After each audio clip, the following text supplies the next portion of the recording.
Hello and welcome to Practically Effective, a podcast in which Will and I discuss special effects, sets, props and stunts from various films. So this week we are looking at one of the greatest special effects movies of all time, Jurassic Park.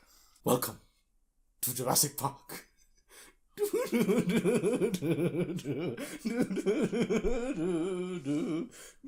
Oh man, my throat is really dry. I'd now like to take the opportunity to introduce my co-host Will.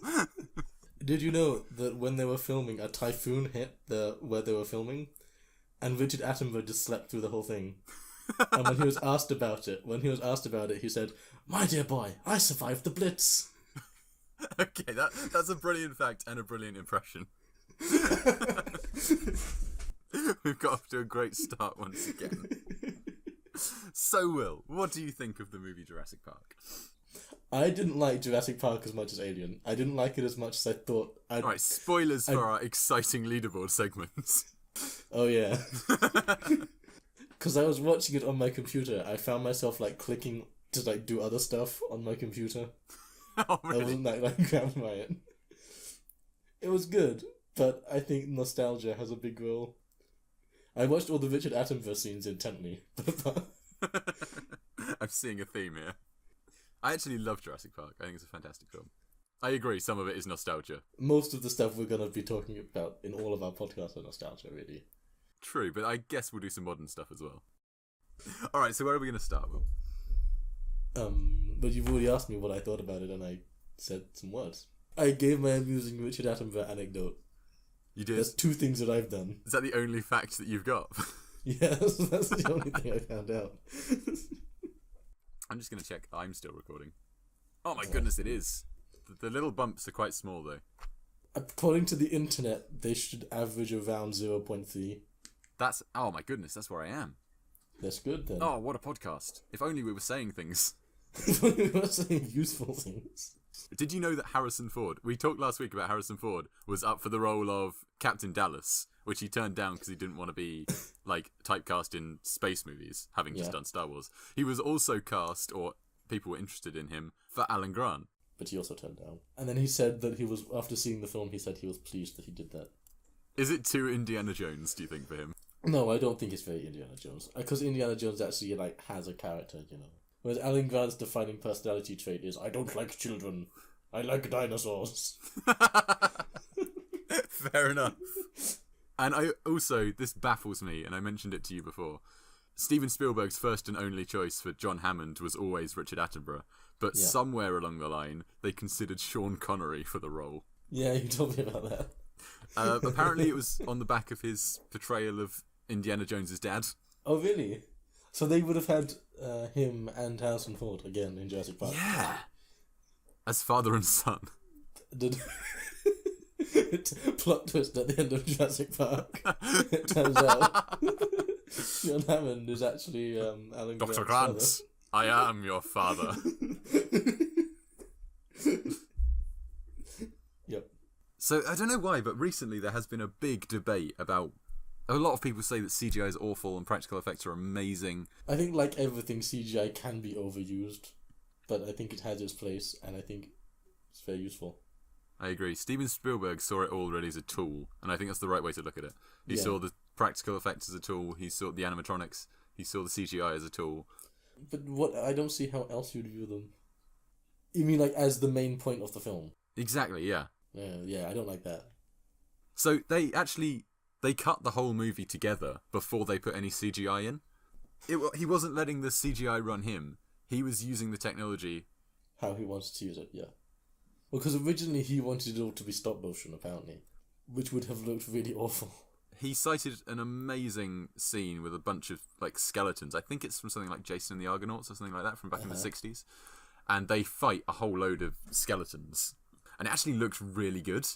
But Spielberg said you always knew that it didn't quite look right because there's no motion blur on a stop motion. Yeah, so he wanted to put the motion blur on stop motion. Yeah, which was something that Phil Tippett was working on, called Go Motion, which is essentially stop motion with an in-camera motion blur. Yeah. And he said he liked it, but it still didn't look quite right. And I think it was ILM. Yeah, it was ILM. he knew he wanted the scene with the herd of gallimimuses. And essentially, because there's like 25 dinosaurs, they knew it would be impossible to do it in stop motion. So he went to ILM and said, would you be able to make a herd of dinosaurs that look realistic in the computer? So they threw together these tests of gallimimuses, and initially it was just like the skeletons, and Spielberg was completely blown away by them. And then they came back and showed him a T-Rex, a fully rendered one with skin and everything.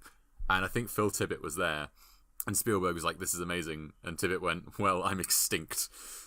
Apparently at the same test, the Stan Winston from the Stan Winston School, when he saw that test, he just walked out of the room. Really? Yeah. Phil Tippett was devastated because essentially all the work that he'd put in like developing the whole art of go motion is completely pointless now. Yeah, they still gave him a role, I think, didn't they? But they developed this thing, like a stop motion rig, but it was made up of lots of sensors, so that by moving it like a stop motion armature, it inputted that data straight into the computer. So that meant that all his like ability with animation could still be used, because obviously CGI was emerging. They knew how to make a thing in the computer, but they didn't know how to animate it convincingly. And the fact that they had the expertise of Phil Tippett, who'd been working on this for years, that really helped the production and make the dinosaurs not just look realistic, but to move in a realistic way. That was quite a long ramble that you just went on. I did. So you did yours last time, and I just did one that was like 3 times longer. Yeah. So there you go. That's the story of how Phil Tippett lost his job, but then got a different job. So we've just had a massive rant about how Steven Spielberg killed off the practical effects people because he wanted CGI. Even though that's not what we said. That's not what we said. But it's quite nice in that it mixed quite a lot of practical stuff with CGI. It really did. I think that is the strength of this. For example, in the kitchen scene at the end, they showed some shots of the kitchen scene with the velociraptors, right? Yeah. And they're like, oh, this shot was CGI and this one was... because the velociraptors were guys in suits, basically. Sorry, what?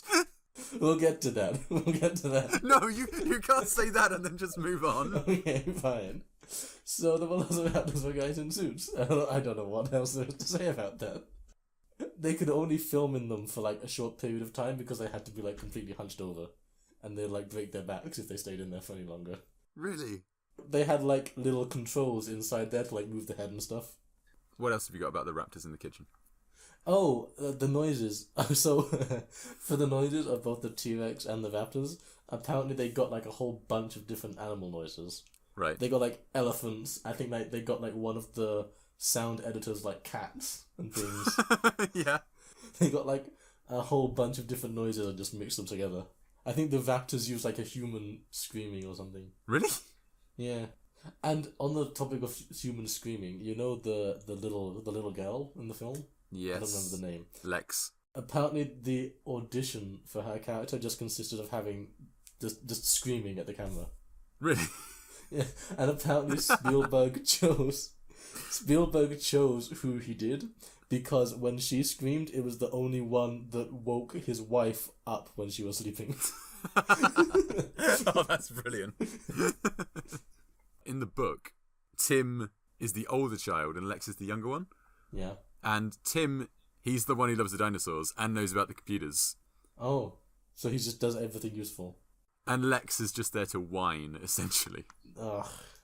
You're not the biggest fan of kids in movies, are you? I'm not the biggest fan of kids in movies because all they do is whine. Like, why are they there? They don't add anything. They're not important characters. They don't do anything. Would you say that this movie could do without kids? Yes. I feel like Alan Grant in this matter. But then who do you have him going through the park with? You could go with Sean Connery. You just find Sean Connery on the island. Yeah. And they go on a little jolly. Yeah. That would be brilliant. So let's go back to the T-Rex chase then. Have you got anything on that in the T-Rex and all that gibbons? No, and that was CGI. I mostly looked at the T-Rex from an animatronic point of view. Okay, so I don't know how to segue beautifully from one T-Rex scene to another. Well, they both involve T-Rexes. I mean, how can it be? Speaking of the T-Rex, what about the other scene with the T-Rex? The one where it breaks out of the doodad. Yes. So, we were talking about this. There's a lot of contradictory information. Yeah. So, there was one source that said it was all CGI. I think that's completely wrong. I don't know what they were on about. That's definitely wrong. Yeah. I think it's animatronic but enhanced by CGI. That's what I think. So from what I heard, it's basically if you see a full dinosaur, it's CGI. But if you see a part of it, it's probably animatronic. That's what the Stan Winston school said. Because they had a whole bunch of stuff about how the heavy rain messed with the animatronics. I don't know. I guess they're just not very good at engineering. Well, no, that's unfair. Because apparently the studio had assured them it wouldn't get wet. Doesn't it rain in like every scene? Yes. Hang on, a main plot point is that there's a hurricane. Yeah, well, apparently the studio assured them it wouldn't get wet. And apparently the rain would sort of make it like do movements while it was supposedly switched off. Really? Just like randomly start moving around. Yeah. But I mean, there's some shots that are definitely all CGI. So like the bit where he's chasing Grant with the flare. Yeah. That must be That's CGI. probably CGI. I think any bits where it's kind of... I think any bits where it's moved, the whole thing is moving at any appreciable speed. Yeah. Like running along or whatever. Yeah. That's CGI. Do you think the CGI is obvious in this? No, I don't think so. At the beginning, the Welcome to Jurassic Park scene. Yes. The CGI there I noticed was quite bad. I agree. But then later on, I think it was better. With the T-Rex bit, for example. Yeah. I think the CGI there was better. And I'd say, what do you think about the Gallimimus CGI? Do you think that's any good? I don't remember thinking this is particularly bad. So from my observations, I agree with you. The Brachiosaurus is quite shoddy CGI compared to what we get nowadays. Yeah. And the Gallimimus I thought was a bit dodgy, but pretty good considering. I think the T-Rex... I think the reason you can't tell is because it's dark and raining and things. Partially that, but also because you see close up, you see the animatronic and you see the real skin, you see the real eye, you see all the detail. Yeah, so you kind of project that onto the CGI one. Yeah, from a distance you can kind of fill in the gaps. So I think it works best when there's a bit of both. Yeah. But then some of the puppet work, or the animatronics work, is amazing on its own. Yeah. So apparently to control the T-Rex, they went to like people who made like the F-16 training simulators. Yeah, and they used that for like the kind of the motion base to like move the whole thing around. And the control for it was basically just like a small version of that. Yeah. And they would have like I think 4 guys like move that around, and like the control had, for example, I'm not trying to explain this. It was basically a smaller version that was just kind of a rough armature. Yeah. And you would like move the thing that corresponded to the tail, and it would move the same thing on the full size. Oh, that's amazing. Yeah. Oh, that's brilliant. Sounds very fun to just like play around with. And apparently it nearly killed someone because What? So someone had to, I don't remember what he was fixing, but something broke on it. I can't remember what. And so someone had to like go inside it to like fix it. Down the gullets. And so in order that he could go inside it, they had to turn it on and hold it in a particular position. Right. And then while he was inside it, the like power for the whole studio went out. Oh no. And the whole thing just like collapsed down back to its like resting position. Oh my and like he was like, was he alright? Crushed and things. Yeah, he survived completely fine. I think he just got very, very lucky that his head wasn't in the way of some piston or something and got crushed. Oh my! Because it was all hydraulic and very, very powerful hydraulics. Yeah. Interestingly, the bit where it breaks into the toilet. Yes. Because that lawyer guy, he for some reason thinks that the safest place to be in a T-Rex attack is the flimsy little toilet shack. Yeah. So he runs over there, and the bit where the T-Rex like breaks that building down, that was done by the animatronic. Really? And they had to pre-program the movements so that it would move in a particular way so as not to harm the actor inside. Oh, that's brilliant. So there's a guy called Michael Lantieri. I probably butchered his name. And his job title was he was in charge of special dinosaur effects, which is one of the best job titles in the world. That's a nice job title, yeah. And his job was to make everything that the CGI dinosaurs would interact with, like the world was being moved by these dinosaurs that weren't there. Yeah. So for the Brachiosaurus, the Welcome to Jurassic Park scene, they tied a cable to the top of the tree, and someone kind of pulled it and waggled the tree about, so that when they put the dinosaur in, it would be interacting with it like a physical object. I'm just imagining now. Welcome to Jurassic Park, and the camera turns around. There's just a guy tugging on the tree. He's paying me a lot to do this. We spared no expense. He spared no expense. He keeps saying he spared no expense, but then he pays the IT guy no money. So the one thing they spared expense on. Yeah. So I was going to neatly segue into the Dilophosaurus. Okay, go on then. Alright. So, on the topic of Nedry, he gets eaten by a Dilophosaurus. Seamless, Good right? Job. Seamless. Apparently those dinosaurs in real life didn't have they couldn't spit and paralyze people, and they didn't have the, flappy fins. So the two most distinctive things about them in the film, they didn't actually have in real life. Yeah. Were they CGI or animatronic? Completely animatronic. Nice. So they built one rig, and I think they built 3 different heads for it, depending on whether its frill was out and what it was doing and that sort of thing. And all of that took place on a studio, just like the T-Rex attack did. How did they control it? Alright, so I think there were puppeteers. There was no one inside this one. They built the set. They raised the set. And the puppeteers were underneath the set, controlling it from under there, with rods and cables and stuff. They built it so that it could walk, but it looked really naff. Yeah. So they just didn't... It's stationary. It just kind of pops up in the movie, doesn't it? Yeah, it does. It's just kind of I think there. Spielberg said he liked that it just popped up, because it was more scary, apparently. Well, it's kind of like Jaws. So the reason Jaws is an amazing film is because you barely see the shark. But originally it was planned so that you'd see it all the time. It's just that the shark didn't work properly. That's why you never see it. Nedry is watching Jaws in one of the scenes. Is he? Yeah, you can see in the corner of his computer screen there's a small box. It's playing Jaws.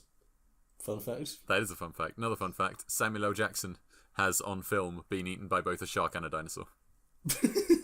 They did actually have a... Oh no, I'm getting off topic again. No, it's fine. They made a set for Samuel L. Jackson's death scene, which they were going to film originally, but the hurricane destroyed it. Oh, nice. So you never get to see how he died. But I think that improves it a bit. It's kind of more ominous that he just never comes back. What was his job in the film? He was computer guy. Oh no, he created all the automated stuff. So the self-driving cars and the automated tours and that sort of thing. Okay, He created all that. Fun fact about the self-driving cars, because we're just bouncing from topic to topic. Did it turn out, Joe, they weren't actually self-driving? Yes, it does. But do you know where they put the driver? Inside the seat. The driver was in the boot. Oh. So they rigged these cars so that they could be controlled remotely. And then you can see them actually in a lot of scenes. There's 2 cameras just on top of the steering wheel, and I think there's another one on the bumper. And they shoved someone in the luggage compartment, which is just, they put him in the boot. They gave him a little monitor so he could see where he was going, and he drove the car from the boot. Why didn't he just drive it from outside the car? I have no idea. What I would like is, the bit, the cars stop, and then Tim goes in the back of the car to get the night vision goggles. It's just a guy. Oh, hi. He just hands the night vision goggles to Tim. He's goodbye, Tim. Disappears back under a tarp. No, he opens the boot and a hand just pops out and hands him the night vision goggles. He just casually says, "Oh, thanks," and closes the boot and just doesn't comment on it. Just oh, this is perfectly normal. Alright, let's jump on to the Triceratops. Was that animatronic or CGI? That, the question of the day. 100% animatronic / puppet. It's the only dinosaur they actually took to Hawaii, which is where they shot the film. Except when they were in California on stages. So basically, I think there were 8 puppeteers for it, and they dug a hole, shoved all the puppeteers in the hole, shoved a Triceratops on top of them, and then they wiggled it about. Oh yeah, I'd forgotten this. So someone at the Stan Winston place gave this beautiful mottled paint job on the Triceratops. It looked really, really good. And then when they got there, they were looking at pictures of elephants and rhinos and stuff, and they noticed that all of them are completely covered in dirt. Yeah. So they had to get like handfuls of dirt and rub it in to the beautiful paint job that someone had done on this Triceratops. Oh, that poor guy. Just, it really amazes me, all of this stuff, that people could build dinosaurs that look this good. Yeah, this very nice artistry. I think they have an overblown sense of the technical difficulty of it. Right? Okay, I'm a physicist, I know many things about this sort of thing, but they seem to think that the technical difficulty of it is more difficult than it is. Yeah. And then I appreciate the artistry, but I wish they would keep their comments to that side and not try and impress people with the technical difficulty of it, because it's not technically that difficult to do. So what kind of things were they saying? What were they exaggerating? They were very impressed by how fast they could get it to move with the hydraulics and things. Yeah. That's just hydraulics. I mean, humans have known about hydraulics for a very long time. Yeah, shall we get back on topic? Go on. The T-Rex, that was a big old dinosaur. They had to buy a new building for that and then raise the roof. I don't mean they had like a massive rave or whatever. No. They had to literally make the roof bigger. Do you know what happened to all of these? Are they still around? I would hope so. Yeah. But I don't actually know what happened to them. Because I heard about Alien. I looked up for Alien to see if any of like the Nostromo and that sort of thing survived. And apparently it was either Ridley Scott or the studio. No, it was Ridley Scott. He asked for them all to be destroyed because the studio would have sold the ships onto like TV companies, and they would have used them on the TV way before the movie came out. And Ridley Scott didn't want his ship being used, like people having seen it before they see it in the movie. There must still be some stuff. I'm sure there are bits and pieces. I don't know about the dinosaurs. Let's Google it. All right. What happened to the dinosaurs? What happened to the dinosaurs? Where are they now? Oh, hello. Does anyone know what happened to the animatronic T-Rex on Reddit? Oh, I've just found the same thing, yeah. So the son of Stan Winston said the foam rubber skin literally disintegrated over the years, and all that was left was the mechanical structure underneath. Much like the real dinosaur, all that's left is the bones, he said. Oh. I don't know what they did with the robotics, though. That's a shame. Also, about the foam skin. Yep. Apparently they had to keep replacing that every so often because it would shrink. Whoops. So they would put that on and it would shrink, and then they had to patch it up. Yeah. I think it used to absorb the rain as well, and the water. Yeah. Yeah, they had a lot of troubles with it. Because the studio said it wouldn't get wet, so they didn't design it in such a way to cope with it. Good job, guys. What else have I got to tell you about, Will? I haven't really done the Gallimimus Stampede, have I? No, not really. No, let's talk about that then. There's no animatronics of this. This is all CGI. Because there were just too many dinosaurs, basically. Yeah. And they based the design off ostriches. Try again. They designed the Gallimimuses. No, they didn't design them off ostriches. It makes it sound like they strapped a piece of paper to the back of an ostrich and designed it off there. The design for the movements was based off the movements of ostriches and the way they run a boot. While the kids are, Dr. Grant and the kids are running through the field, that's a handheld shot, and that was very difficult to do. So what they did was they put a whole load of golf balls down at regular intervals. So that they could then recreate the ground in the computer. So that when the CGI dinosaurs were running over the CGI ground, it would match to where the ground was in the film. Why would golf balls help with that? Because then they could track where the ground was, because the camera's moving constantly when it's a handheld shot. Oh, right, I see. They could keep it tracked. Yeah. Oh, something that Phil Tippett brought to the computer animators was that he made them act out a lot of the things that the dinosaurs did. Yeah, apparently that helped him animate, or something he used to do with his staff for stop motion, is getting the movements physically would then help you do it in the animation. In the computer, yeah. So in the back lot of the animation studio, they set up a plastic pipe for the bit where all the Gallimimuses jump over the tree. Yeah. And he got all of he had all the people to just jump over. He got all of them with their hands taped to their chest to jump over this thing. And the last guy over the pipe falls over and lands flat on his face. It's just such a great video. They should have put... Oh, they have a video of it. Yes. So then in the movie, one of the Gallimimuses falls over when it jumps over the log because that guy fell over. Because that guy fell over, yeah. Yeah. As well as running about like idiots, they actually used other animals as movement references for different dinosaurs. They used a bunch of them, like rhinos and elephants and that sort of thing. Giraffes for the brachiosaur. All that sort of thing.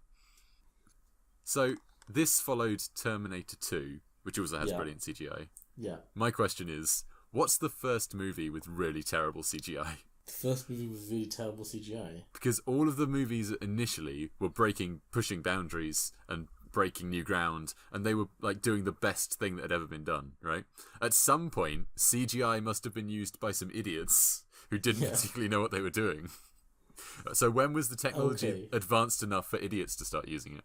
That's an interesting question, actually. That's a very nice question. I don't know. I don't know the answer to that. One of the results of CGI was that there was a lot of disaster movies in the 90s because with the computer you could do anything, so we should do anything. Let's have volcanoes and twisters and all kinds of other terrible things. So I think it's probably around then. Are you keen to see more from Jurassic Park? Or are you a bit fed up with it now? So I'm not saying there aren't any good films anymore, I'm not one of those people. No. There are genuinely good new films. But reboots, I still hold... Reboots, or not even reboots, but just continuations of old classics tend to not be very, very good. Okay. So I think it's better just to let Jurassic Park lie and kind of say, we're done with that. It's had its day. Let's do something new. So you'd rather they fund a whole load of cool new stuff instead of a Jurassic World 2? Yes, I think so. Did you hear they announced they're rebooting The Matrix? I heard that. That's going to be awful as well. I say that every time I hear about a reboot. Because it's like, not even all the Matrix films were that good. The third one wasn't very good, and the second one was also a bit iffy. They're talking about like a young Morpheus movie. I don't want to see a young Morpheus movie. No, Morpheus is the wise old sage. Exactly. The only thing that I find appealing about this is that they could literally call it The Matrix Rebooted. Oh yeah, they could. And it could be that someone turning the Matrix back on. The thing that I hate the most about reboots is when they give it exactly the same name as the previous movie. Yes, I agree. They did it with Total Recall, they did it with Ghostbusters. Just call it something else. So don't call it The Matrix, call it The Matrix Again. Matrix Again. That should be the rule. For every reboot, they have to put again on the end. I think The Matrix Rebooted is a good one. I think they should genuinely go with that. It's like everyone's been freed into the real world, and then someone finds the Matrix and turns it back on. Turns it back on, yeah. And then they go into the Matrix and can do Kung Fu or whatever that was about. Why do we go to the Matrix? Because we can do Kung Fu there. No, I'm not hyped. I mean, I will inevitably go and see the Matrix reboot anyway, which makes me part of the problem. But I'm still not that hyped for it. We got really off topic again, didn't we? We did, yeah. I know in preparation for this, you, like the massive nerd that you are, decided to read the book. Well, I thought it'd be nice, because we've just ranted about reboots and stuff. I think it's nice to go back to the source material. So I heard that they were bidding for the rights to the film before the book was released. I also heard that James Cameron wanted to bid on the film, but didn't get it. Really? Yeah, that's what I heard. Oh, okay, that's quite cool. Yeah, so Michael Crichton wrote the book. He also, something we didn't touch on, was that they didn't want the dinosaurs to be depicted as these terrifying monsters. Oh, I think Cameron said that that's what he would have done. Because he said that he would have made it basically aliens, but with dinosaurs. Which, after watching the film, he said he's glad he didn't get it, because he said what Spielberg did was better. Yeah, I think I'd have to agree. Because there's enough movies with like a big terrifying monster. What are the main differences between the film and the book? I'll start with the characters. So, in the book, Grant doesn't hate children. Oh, that's his only character feature, though. There's literally a paragraph where he's like, Grant really liked children. He loved them because they were so enthusiastic about dinosaurs. Yeah, he's also a bit more of an action hero in the book. There's a scene where he there's some raptors in one of, I think it's like the hatchery, and he goes in and kills them all. He finds some dinosaur poison, and he like injects it into some eggs and rolls them across the floor, and the raptors are like num num num eggs, and then eat them and die. And in the book, Nedry, he's a much more sympathetic character. In the film, he's like a colossal jerk. Yeah, he is. He like steals the embryos and then just ditches everyone to be like in a park where there's no fences. And there's a big old hurricane, and they're all going to be killed essentially by dinosaurs. But in the book, he never plans to leave the island. So he's fixed the code so that a few fences, or all the fences will go down, so that he can get to the docks. And his plan is to deliver the embryos and then get back and then erase the evidence of what he's done. So there'd be like a minor hiccup, but then he'd be back to fix it, and no one would know that it was him that had stolen these embryos. And also, they go into a bit more detail on like what his financial problems are, and it turns out that he's been like messed about by the company essentially. They've basically not been paying him what he deserves. So he's much more sympathetic in the book. So it's and also I heard in the book that Father Christmas is very angry all the time. John Hammond, I think the author of the book described him like a dark Walt Disney. Oh yeah. He's desperate to make this amazing thing and to like make all the children of the world really happy, but he will go through whatever, he will go like do whatever means necessary to get there. So he's constantly going on about how everything's okay, how they can get it back on track, a bit like he is in the film, I suppose. But then in the movie at the end he kind of relents, doesn't he? Yeah. And he gives up on the park. And he stares at the mosquito in amber. Yeah. And he's like, I've been foolish. He learns a life lesson. Don't lesson. put dinosaurs on an island. Yeah. But in the book, he's constantly like, no, it's fine. And actually, in the book, the park is pretty fine. There's a point halfway through where they've pretty much fixed everything. They've tranked the dinosaurs that have escaped and put them back, and you think it's all going to be fine. And then there's another twist, and it all goes down again. But basically, there's a bit where John Hammond's like, I'm not so sure about this park. And like Ian Malcolm is there. He's pretty much dying from the infection in his leg. He says, I am a bit worried about the park. Yes, I'm worried that I won't be alive to see it working in its full proper capacity and see the happy faces of those children. So there's a character that isn't in the movie who's called Ed Regis, or Regis. And he's like the PR guy of Jurassic Park. And basically, Ed Regis in the book is the lawyer in the movie. In the book, the lawyer is a really stand-up guy, and he's just a really good guy, and he survives as well. Oh, nice. So Ed Regis is the guy who bails on the children and like runs away and hides in a ditch, and then he gets eaten by the T-Rex, but he's not on the toilet. But I remember reading that. Oh, maybe it was the original screenplay where Goldblum's character ran away, not the book. In the book, Jeff Goldblum runs away, and then the T-Rex kind of just swipes him aside, and he just goes flying. He is then in bedridden for the rest of the movie and is just there mumbling about chaos theory and saying how it's all the worst. Yeah. And then at the end, he's like slowly getting weaker and weaker. And at the end, they get on the helicopter to escape. And then it's kind of implied that he died. But in the sequel, The Lost World, which Crichton also wrote as a novel, he's back. He's back, yes. I read that they retconned it because apparently fans were demanding they bring him back. Oh, was that it? Yeah. Okay. Well, they never explicitly say Malcolm died. Grant and whoever else he's with get back to the helicopter. And they're like, oh, what happened to Hammond? And they're like, well, he got eaten by dinosaurs. What about Malcolm? And then the guy just kind of shakes his head and he's like, no. He doesn't say. So it's kind of left ambiguous, but also he's not in the helicopters. And the biggest difference between the book and the movie is that at the end of the book, the Costa Rican government napalm the islands. Oh. Blow up all the dinosaurs. Is there any of that you wish was in the film? Okay, the napalming the dinosaurs, I'm cool with that being left out. Because something we didn't really touch on was the really good end of the movie. How the T-Rex kind of jumps in and saves them at the last minute. Which I much prefer that to them blowing up all the dinosaurs. But there are a few bits in the book. So, in the book... I've got to stop saying the phrase, in the book. The book. But if we're talking about something in the book, it makes sense. It does. So, in the book, instead of the kids like walking through the park, they find like a maintenance shed and there's a raft in it. And there's a big river that flows all the way through the park. So they get in this raft and they kind of float down the river. One of the really cool things is that they come out into like pool, a big old lake, and the T-Rex comes into the water and kind of swims after the boat, which is something I never thought of a T-Rex doing. Yeah. He kind of describes it as it like swims like a crocodile, and I just think that would look really cool. I don't think the animatronics would have responded very well to that. You're probably right. That wouldn't have been good. I think they cut most of the raft stuff because it just was impractical. They couldn't do it.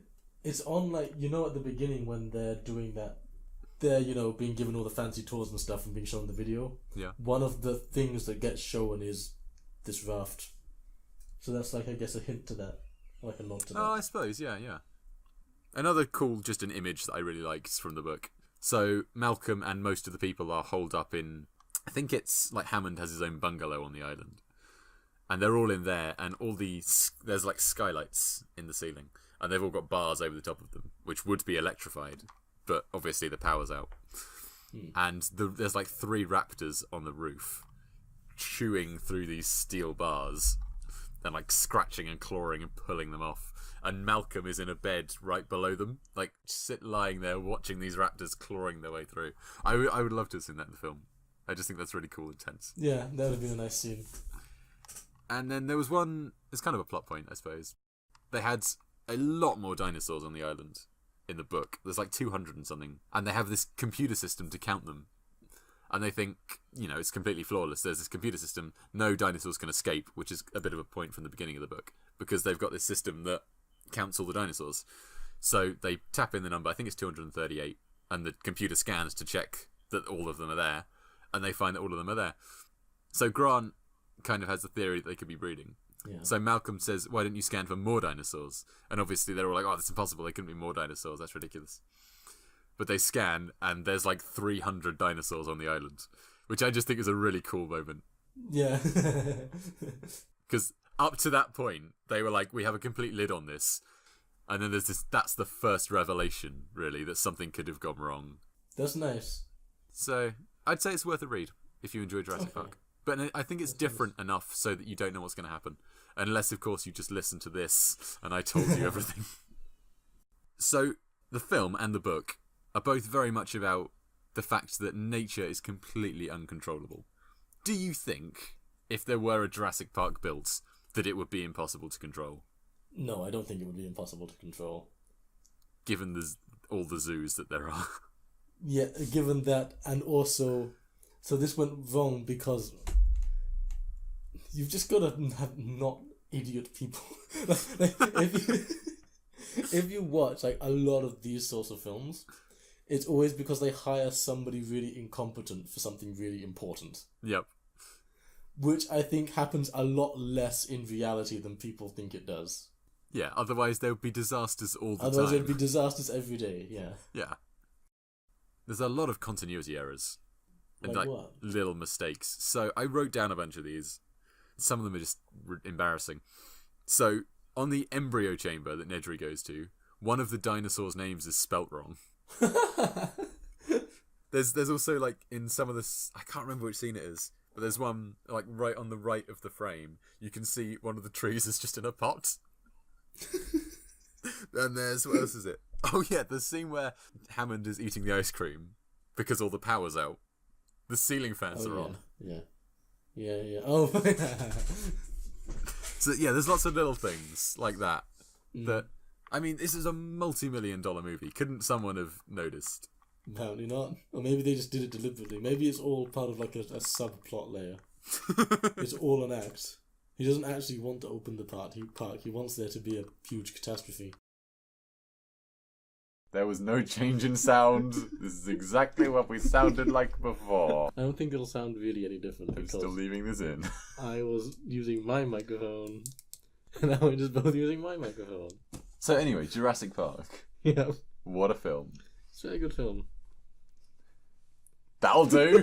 Thank you for listening. You always get me to do one of these like unprepared rants at the beginning. Yeah. So no, I'm not doing it again. Go on then. Say 3 words and I'll talk about Jurassic Park for 10 minutes. We've got a Dodgson over here. Talk about that scene. We definitely should. Dodgson was the best character. He was never seen again though, so I think something really shady happened to him. So I don't think you're quite following the plot, Joe. The idea was that Nedry would deliver the samples to the boat. Yep. The boat would then take them to the mainland and deliver them to Dodgson.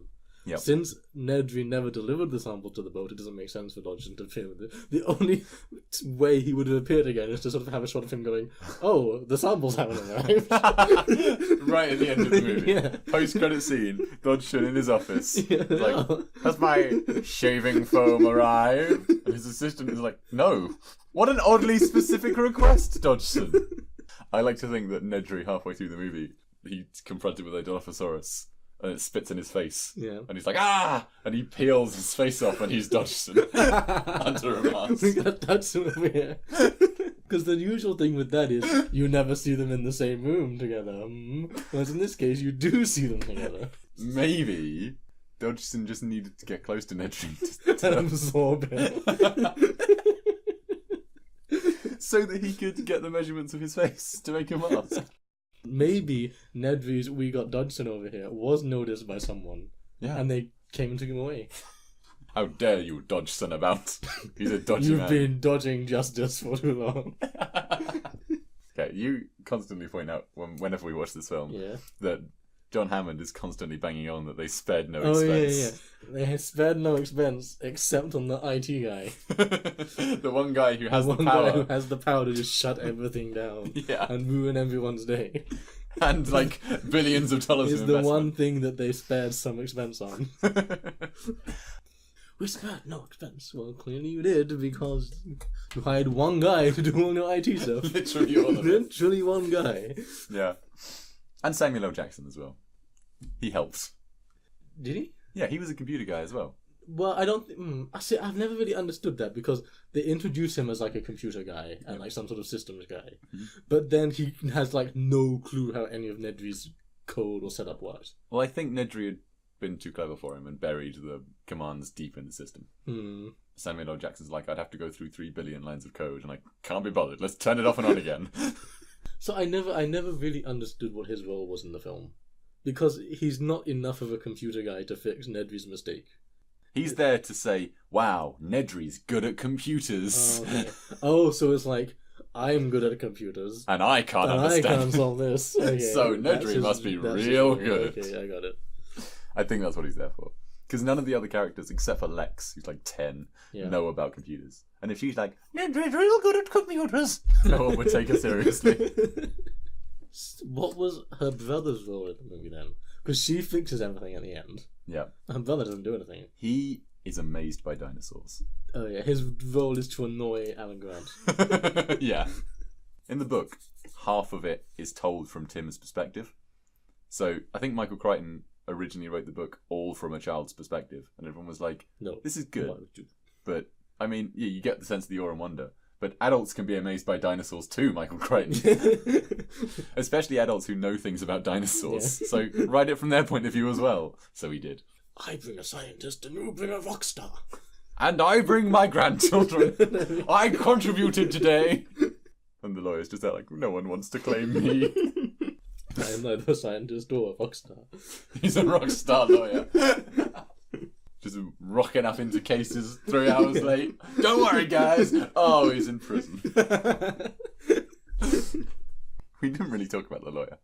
What do you think of him? There's not a lot to say about him, really. No. But he doesn't even contribute much to the plot, really. Well, he's come at it from the perspective. Everyone there is like, this is a terrible idea. Stop doing dinosaurs. Yeah. I get that, but... And he's the money-grabbing side, isn't he? We get the idea that he's the money-grabbing side very, very early on. Yeah. And then from then onward, he doesn't really do much. No. Then, yeah, I suppose he gets eaten. I get why he has to be there. Just like for the overall plot. The whole point is the shareholders want to send someone to keep an eye on things, blah, blah. Yeah. But aside from just being sort of a placeholder, he doesn't really do much. So if you were writing Jurassic Park, which characters would you put in it then? Apart from Richard Attenborough. He can't be the only one, Will. Richard Attenborough, Jennifer Lawrence. Let's see. So really all of the characters there do serve a purpose. Yeah. I think when you really think about it, you can't really get rid of any of the characters and still keep the same overall plot. A lot of the characters, I'd say, are kind of sidelined. It's not really a character film. No, not at all. Because you get Muldoon. He's in it for like 10 minutes. But I max. liked him. He's pretty great. I like a lot of the characters, but they don't really. It's not a character film. Yeah, I know I said that just like 5 seconds ago. It's not a character film. No, there's not much to say. Fair enough.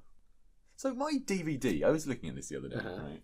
So on the back of the DVD box, it says, blah, blah, blah, blah, blah, incredible blah, Jurassic Park takes you to a remote island where an amazing theme park with living dinosaurs is about to turn deadly, as 5 people must battle to survive among prehistoric predators. Yeah. Isn't there more than 5? There's way more than 5. At no point in the film is there 5 people, as far as I can think. Let's see, who are they probably talking about? Alan Grant. Well, for a lot of the film, a lot of them are relatively safe in the command center bit, you know. So you've got Grant and the 2 kids in the park. That's 3. That's 3 already, yeah. That's not 5. I can't think of a time when there's 5. There are 5 visitors, though. Everyone else works there. There's 6 visitors. There's the 2 kids, Ian Malcolm, Yeah. Alan Grant, Yeah. Ellie Sattler, and the lawyer. That's 6 The visitors. lawyer works there, though. No, he doesn't. He represents the He investors. works for the company, but he doesn't work there. Doesn't work out. I guess he dies soon enough. He could die. I just... To the people who wrote this, not watch They've never the watched film. the film. There's like 8 people. More than that. Surely 10, 11. But then the thing is, I read the back of the box of Alien, Yeah. and I can't remember specifically. I can't produce that DVD, I'm afraid. But on the back of that, it says that they got the right number of people this time, which is good. And they're like, these people are fighting for their survival and for the survival of mankind. Well, in the No, they're not. in the alternate ending, the alien goes to Earth, doesn't it? But that's not in the film. It annoys me that these people can't write 2 paragraphs about a movie without making a mistake. If you're buying a film entirely based off of what it says on the back, you probably don't mind that much. Yeah, there's probably no one actually gets home and like, hang on a minute, 5 people weren't in peril in Jurassic Park. This is an outrage. You're completely ripped off. I was expecting 5 people. There's too many people for me to keep track of. I couldn't cope. I can only follow films with at most 5 people in. Anyway, that's my mild rant about how DVD boxes lie to us. Yep. I guess they do show. So we should talk about some specific scenes. Mm-hmm. About the final scene. You know. What a beautiful segue, Will. Gee, what does that say on the sheet in front of me? Final scene. So do you think the film has a satisfying ending? It wraps everything up. It does the job. Or are you talking specifically about the final fight scene and analysing that? I just mean the bit, like, from the kids save the day and they lock the door and then the raptor comes in through the window. I love that they completely gloss over that. Dr. Grant and Dr. Sattler are trying to close the door. A raptor is pushing against it. Yeah. They're desperately struggling to survive. And the girl is like, I need to find the door locks. We have to lock the doors. And the raptor's like, I'm coming in. And they're like, no, you're not. And eventually, in the nick of time, she locks the doors. And then the system is back online and the raptor just jumps through the window. Also, they have a gun though, so... Yeah. Shoot it. Problem solved. We saved the day, Will. Why didn't they just shoot it? There were gunshots, and then the gun got jammed or someone dropped it or something. Oh. One of those 2 cliches. Because then Grant rings up Hammond, doesn't he? He goes, Mr. Hammond, the phones are working. Oh, yeah. And he's like, oh, very good. I see what you did there. Witty man. I am Father Christmas after all. And then there's gunshots, and you get a real close-up on Richard Attenborough's face, and he's like, oh, my grandchildren. So when you said is it a satisfying ending, I thought you meant sort of conceptually, not like scene by scene. I mean scene by scene. I want to know if you're satisfied with the bit where they zoom in on Richard Attenborough's face. Yeah, that's the best shot of the film. Oh no, second to welcome to Jurassic Park. That's the best shot of the film. I think it is. So then they climb up into the roof, don't they? Yeah. There's a bit where Lex falls through one of the ceiling panels. Yeah. So that was a stunt double. I don't know whether I told you this. No. That was a stunt double. And they told her, okay, don't look up because the camera is above them and then we'll see your dumb face. But the dumb stunt double looked straight up at the camera. Oh, yeah. So they asked the CGI people to slap Lex's face on to this stunt double. Yeah. And if you pause it, it's like a 10-year-old girl's face with ridiculously enormous arms. It's hilarious. Do Do you know what the alternate ending is? No. What originally was going to happen? Everyone dies. The raptor climbs up into the ceiling and just eats all their legs. Yeah. So they crawl out. The helicopter crashes at the end. Like, well, we escaped from Jurassic Park. It is a helicopter in a film, though, so anything could happen. So originally they were going to get into the big entrance hall. Yeah. And Grant was going to use the skeletons and the wires and drop the skeletons onto the raptors and kill them with the Tyrannosaurus skeleton. I remember vaguely reading something about Spielberg wanted the raptors and the T-Rex to survive because he considered them important characters to the film. Yeah. So he didn't want them dying. In a lot of the interviews, he said that the T-Rex was the great hero. Yeah. So the T-Rex had to come back and save the day. He killed the lawyer. A great hero to us all.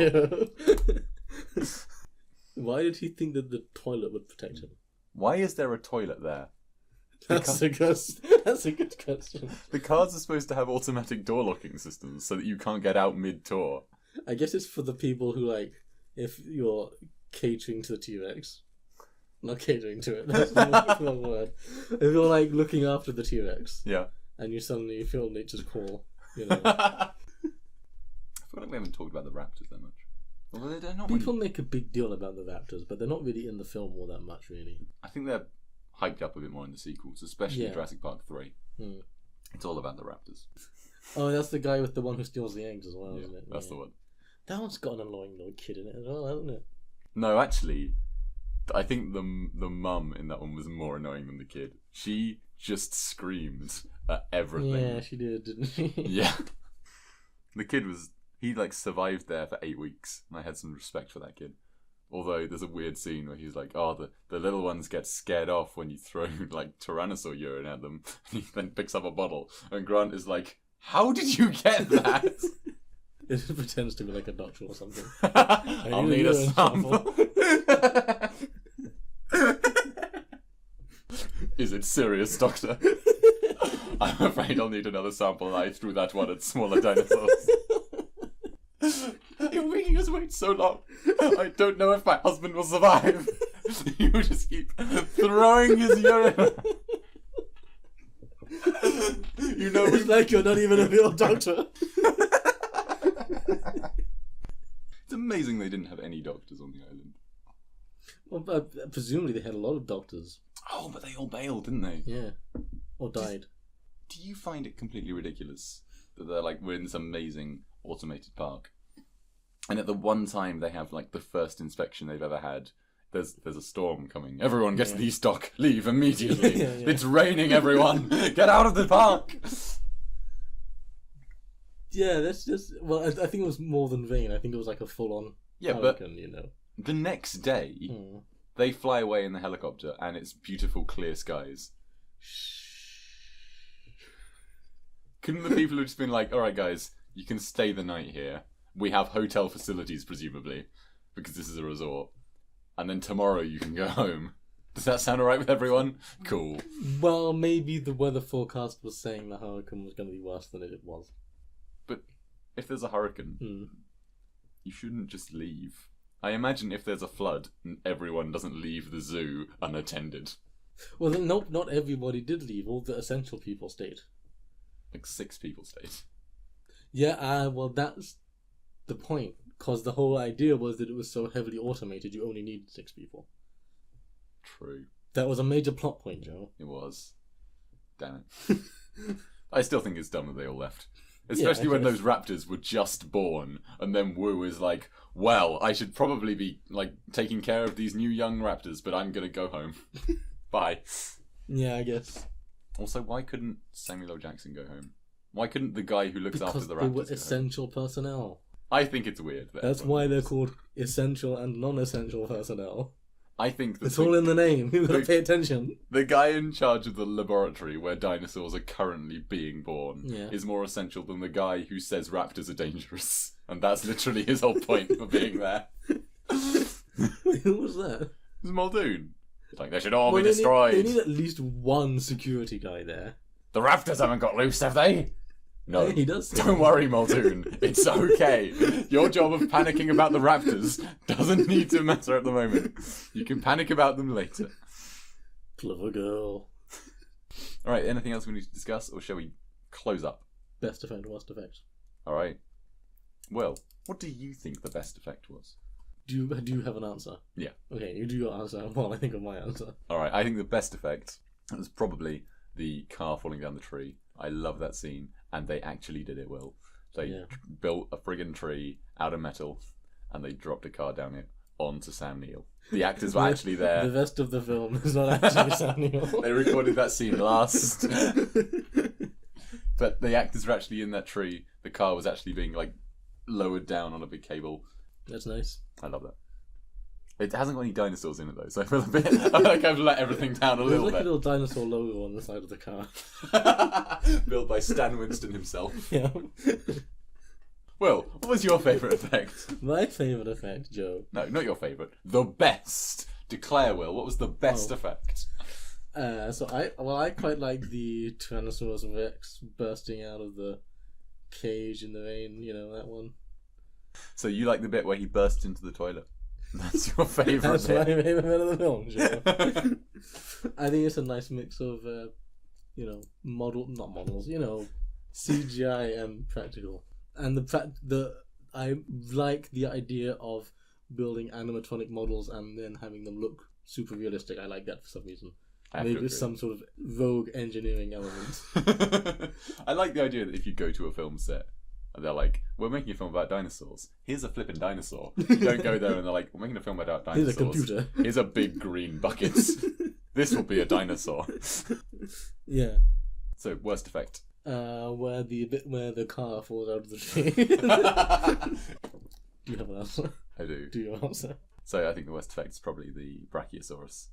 Your favourite scene, the Welcome to Jurassic Park scene. Oh, that right. Brachiosaur. Yeah. Yes. All CGI. I agree with that. It's all CGI. You can tell. Yeah. Yeah, I agree with that. I still think the Gallimimus look a little bit CGI as well, but there's a lot of them, so I forgive them. I didn't notice it so much with them. Yeah. The Brachiosaurus, I definitely noticed it. Yeah. I mean, I'm sure it was amazing at the time. And I still love that scene, but I suppose it's slightly more amusing now. They're like, oh, this is incredible. 90s CGI. When was it released? 93. It's nearly 25 years old, Will. Yeah. That's older than you and I put together.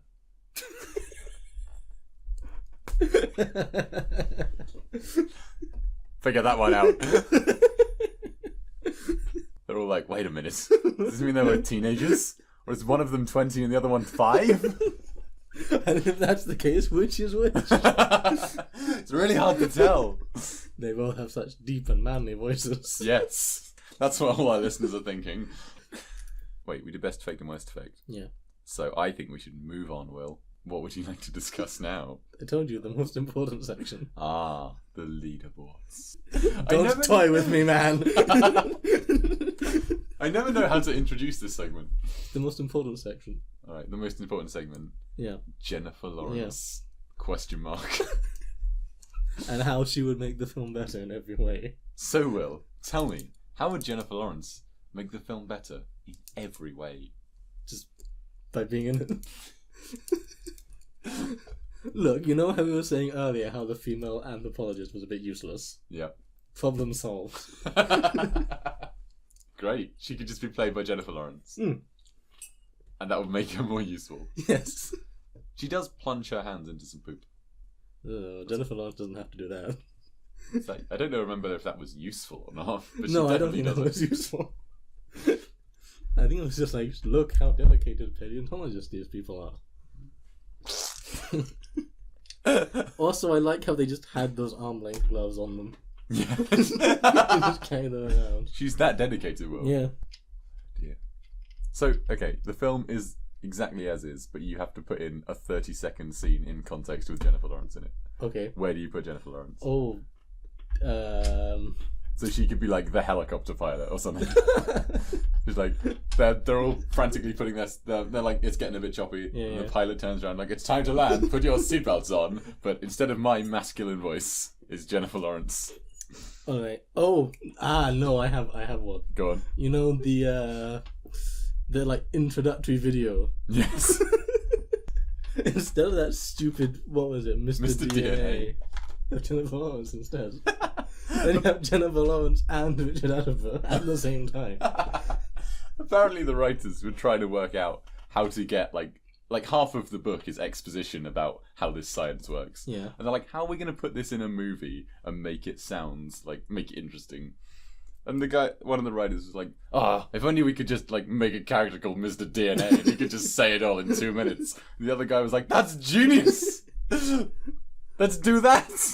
Well, what that guy should have said is, maybe we could have Jennifer Lawrence say it all in 2 minutes. Was Jennifer Lawrence alive in 1993? Yeah, she's 26. So she'd have been 1.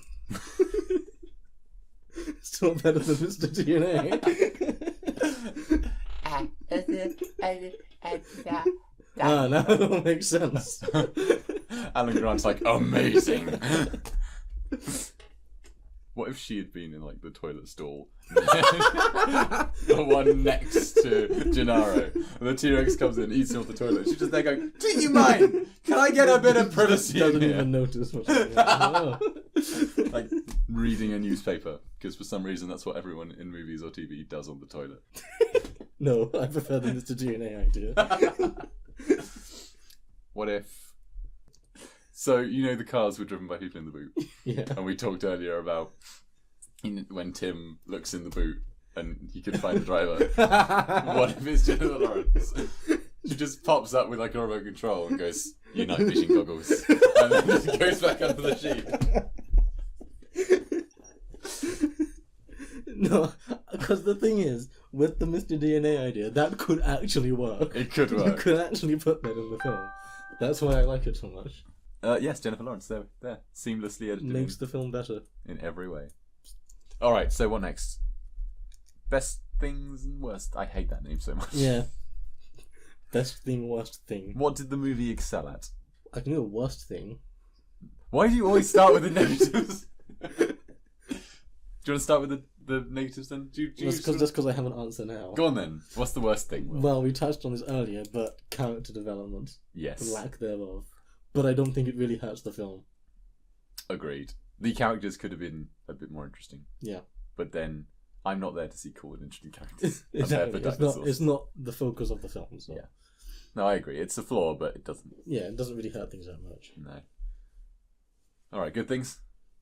Amazing effects. I said the worst thing, so you have to come up with something now. Amazing practical effects. It's kind of the whole point. It's literally why we're talking about it. But yes, I agree, and yeah, I think we've mentioned this a couple of times, but it did a very nice job of blending CGI and practical. It did. It does that a lot. Yeah, pioneering stuff. Mm. What else is pretty damn great about it? I'd say it's very tense. It's very well... Yeah. It's a well-made film. Not as tense or suspenseful as Alien. No, I wouldn't go that far, but it is... I fear for the lives of these characters. Yeah, okay. Yeah, I agree with you there. Yeah, I also feel like the world they presented was like a theme park. Mm-hmm. It seemed like if someone was going to build a place full of dinosaurs, that's what I imagine it would be like. There's lots of computer control rooms. You see all the behind the scenes stuff, and I like the the settings, the places they went. Okay. Yeah, that's good. It's a very beautiful place they went to as well. Yes. To film it. Okay, I agree with those points. Yeah. Anyway, anything else you want to say for this really in need of a renaming segment? Best thing, worst thing. No. No other things. Alright. So Will. Yeah. To the most important section. No, we've already had the most important section. In my humble opinion. Our exciting leaderboards. So, because this is episode 2. Yeah. Both of us have Alien right at the top of the leaderboard. Yeah, Alien at the moment is... Number 1. Number 1, yeah. The film to beat. Yeah. As in the only The film. only film on the board. Alright, so you have an opinion. Yeah. It's wrong. Lower than Alien.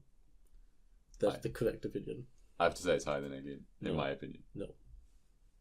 Alright, why do you think Alien is better than Jurassic Park? So, okay. So you were saying Jurassic Park is suspenseful. Yep. I didn't find it that suspenseful, really. Like Alien, when I watched Alien for the first time, I got very sort of engrossed in it. Yeah. Whereas with Jurassic Park, like I didn't really. I don't know, I didn't really feel sort of... It wouldn't have bothered me if any of the characters died, really. You were there just going, kill them! Go, T-Rex, I'm not go! saying I wanted them to be killed. And then at the end, the T-Rex flies off on the I helicopter. didn't sort of feel any suspense over them being in peril or anything. Fair enough. I like Jurassic Park because it's much bigger than Alien. You get to see a much larger place, a bigger world, and there's all these different creatures. You get to see the technological side. You get to see you get to see it from the perspective of like the gamekeeper. You get to see it from the perspective of a child, from the guy who wants to make all the money from it. You get to see it from all these different angles. I also think that Jurassic Park is a much more approachable film for if you're like having a movie night and someone's like, "Oh, what should we put on?" I'd rather say Jurassic Park than Alien.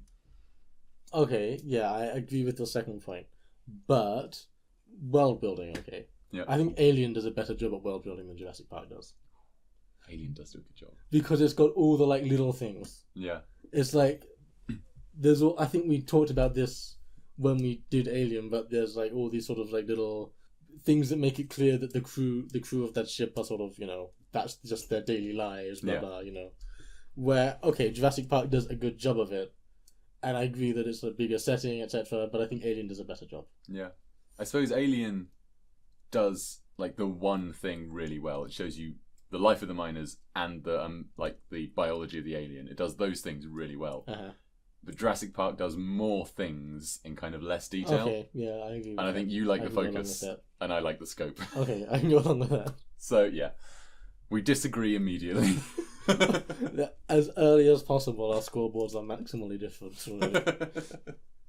So yeah, I think we did it well. We did it. Next time, maybe. Next time, Batman Begins. A more recent movie, the first movie we've done from this millennium.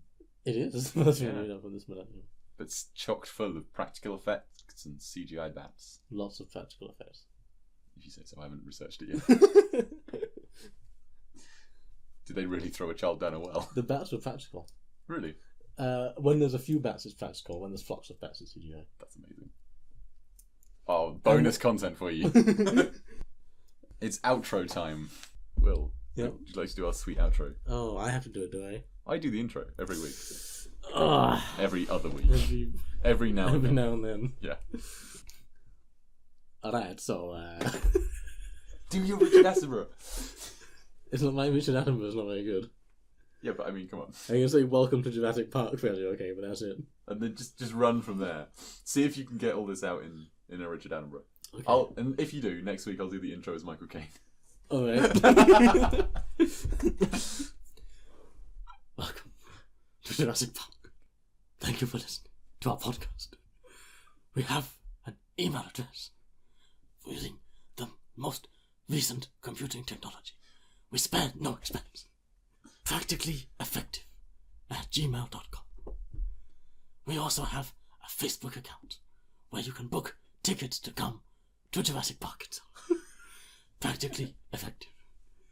And a Twitter at practically FX, run by our IT guy, Nedry himself.